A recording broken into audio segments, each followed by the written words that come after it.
今天带了500块钱来海鲜批发市场，看这500块能在海鲜批发市场拿到多少海货？走，海鲜批发市场海产很多哦，很热闹哈。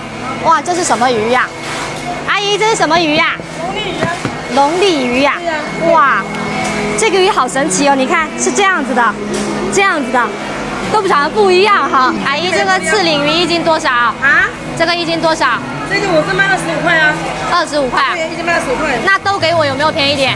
给你的话，全部就算20块吧。20块。对呀、对呀、白菜200这么便宜了。18好不好？钱给我，阿姨。好吧，好吧，好吧，好吧。我们讲价成功哈，今天就拿这个赤鳞鱼，这个只有刮台风的时候才会上岸哦。我们拿这个去摆摊，回乡下摆啊。